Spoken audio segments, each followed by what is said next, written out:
इस वक्त की बड़ी खबर, अमेरिका का कहना है कि किम जोंग उन यूक्रेन के खिलाफ लड़ाई में रूस की मदद कर रहा है और उत्तर कोरिया ने यूक्रेन के खिलाफ इस्तेमाल किए गए रूस के बैलिस्टिक मिसाइलें मुहैया कराई हैं। रूस ने यूक्रेन पर हमला करने के लिए उत्तर कोरिया से आई बैलिस्टिक मिसाइलों का इस्तेमाल करना भी शुरू कर दिया है।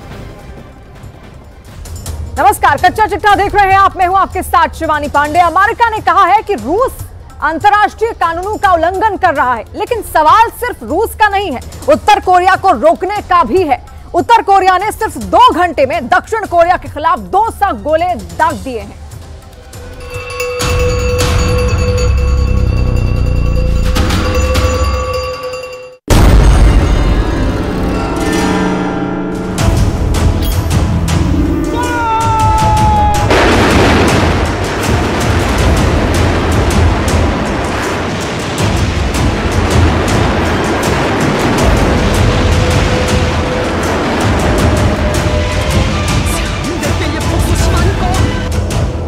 एक, 2, 3, 4 या 5 गोले नहीं, 200 गोले। दक्षिण कोरिया में सारी रात सायरन बजता रहा।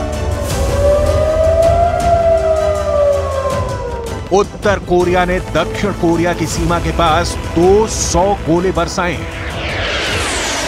इस हमले के बाद दक्षिण कोरिया और उत्तर कोरिया के बीच तनाव चरम पर है।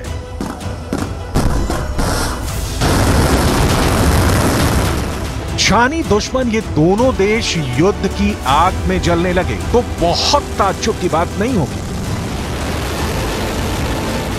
वर्षों से किम जोंग उन आंखों में सपना बुनते और उत्तर कोरिया की फैक्ट्रियों को हथियारों से भरते।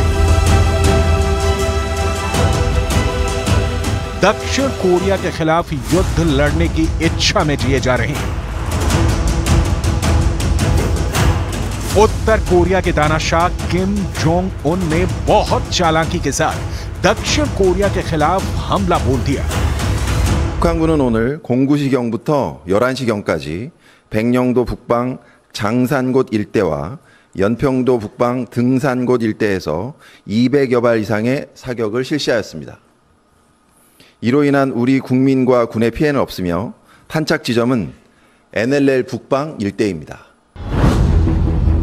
उत्तर कोरिया के गोलों की आवाज से सहमे दक्षिण कोरिया ने बदला लेने की धमकी दी है।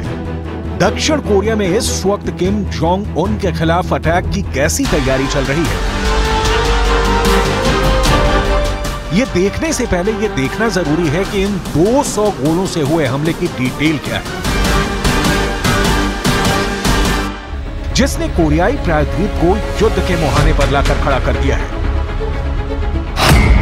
दक्षिण कोरिया रक्षा मंत्रालय के मुताबिक उत्तर कोरियाई सेना ने सुबह लगभग 9 बजे से 11 बजे तक बैंगनी ओंग द्वीप के उत्तरी भाग में जांगसन-गोट और योएन पयोंग के उत्तरी क्षेत्रों में 200 से अधिक राउंड गोलीबारी की।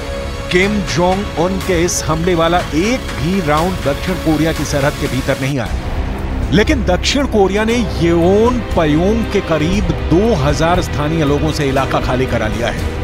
दक्षिण कोरिया पर यह हमला उत्तर कोरिया ने पहली बार नहीं किया है, लेकिन अब की बार जिस कारण से किम जोंग उन ने दक्षिण कोरिया पर हमला किया है वो पहले के हमले के कारणों से अलग है। इसकी डिटेल आपको आगे दिखाएंगे।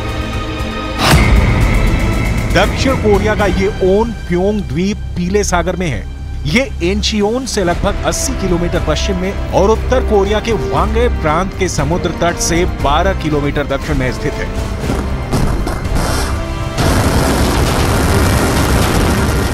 उत्तर कोरिया ने जानबूझकर इस इलाके को हमले के लिए चुना है। उत्तर कोरिया ने दलील दी है कि अपनी रक्षा क्षमता मजबूत करने के लिए तोप से गोले दागने का अभ्यास किया। सरकारी मीडिया ने कहा कि यह कदम नए हथियारों की जांच के तहत उठाया गया है। अमेरिका और दक्षिण कोरिया पर प्योंगयांग अपने खिलाफ अपनाई जा रही दुश्मन की नीति त्यागने का दबाव बनाए हुए है।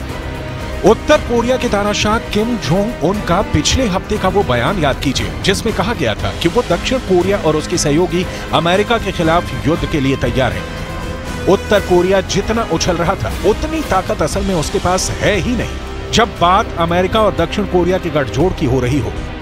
सवाल है फिर किम जोंग उन ने दक्षिण कोरिया के खिलाफ इतने गोले क्यों दाग दिए? दौड़ते टैंकों और छूटती गोलियों का यह मंजर दक्षिण कोरिया का है। अमेरिकी फौज और दक्षिण कोरिया की फौज युद्धाभ्यास में जुटी है। यह युद्धाभ्यास किसके खिलाफ अपनी तलवार पर सान चढ़ाना है, पूरी दुनिया को पता है। किम जोंग उन दोनों देशों के इस युद्धाभ्यास से बौखला गए हैं। रूस को हथियार सप्लाई के बाद पुतिन का साथ मिलने की उम्मीद में युद्ध लड़ने को किम जोंग आतुर है। सवाल है कि रूस यूक्रेन युद्ध, इजरायल युद्ध के बाद अब क्या? उत्तर कोरिया दक्षिण कोरिया युद्ध में कूद रहे हैं। किम जोंग उन का लक्ष्य बिल्कुल क्लियर रहा है। किम जोंग उन वो नेता हैं जो देश के गोदामों में गेहूं नहीं, हथियार भरना चाहते हैं। देश भूखा मरे तो कोई गम नहीं, दुनिया को अपनी औकात दिखाते दिखाते उत्तर कोरिया की अर्थव्यवस्था रसातल की ओर जा रही है। लेकिन बम, तोप और गोलों को बनाने में कोई कमी नहीं आ रही है। किम जोंग उन के हमले के बाद दक्षिण कोरिया ने क्या एक्शन लिया है, इसे विस्तार से आगे दिखाएंगे। दक्षिण कोरिया की सेना के ज्वाइंट चीफ्स ऑफ स्टाफ्स ने कहा है कि बफर जोन में बमबारी कर उत्तर कोरिया ने दोनों देशों के बीच 2018 में किए गए समझौते का उल्लंघन किया है। दक्षिण कोरिया ने उत्तर कोरिया के इस अभ्यास को उकसाने वाला बताया। हाल ही में साउथ कोरिया और उत्तर कोरिया के बीच तनाव को कम करने के लिए समझौते हुए थे, लेकिन अब 200 गोले दागने के बाद जाहिर है यह समझौता खत्म हो चुका है। दिसंबर 2022 में भी उत्तर कोरिया ने दक्षिण कोरियाई सीमा से सटे समंदर में बम बरसाए थे। वर्ष 2010 में भी किम जोंग उन ने योनप्योंग द्वीप पर हमला किया था, जिसमें 4 लोग मारे गए थे। उत्तर कोरिया के किम जोंग उन की आंखों में दक्षिण कोरिया और अमेरिका की दोस्ती कांटे की तरह चुभती है। किम जोंग उन के रास्ते में यही दोनों देश सबसे बड़ी दीवार भी है। कहा जाता है कि उत्तर कोरिया ने जितनी मिसाइलों की टेस्टिंग की है, उनमें से 80% मिसाइलों का मुंह अमेरिका की ओर है। उत्तर कोरिया के मिसाइल कार्यक्रम का पहला ध्येय ही है अमेरिका के हर शहर को अपनी इंटरकॉन्टिनेंटल बैलिस्टिक मिसाइलों की रेंज में लाना। नए साल के मौके पर भी किम जोंग उन ने अपनी सेना को निर्देश दिया है कि अगर अमेरिका और दक्षिण कोरिया टकराव का रास्ता चुनते हैं तो उन्हें झटके से और बिना किसी हिचकिचाहट के साथ नष्ट कर देना चाहिए। ये दोनों देश कोरियाई प्रायद्वीप में संघर्ष को भड़काना चाहते हैं, लेकिन इसके अंजाम से बेखबर है। किम जोंग उन ने पिछले 2 सालों में परमाणु हमला करने में सक्षम दर्जनों बैलिस्टिक मिसाइलों का परीक्षण किया है। इनमें से कुछ मिसाइलें तो अमेरिका तक मार कर सकती हैं। इन मिसाइलों की ताकत को लेकर कई एक्सपर्ट भी चिंता जता चुके हैं।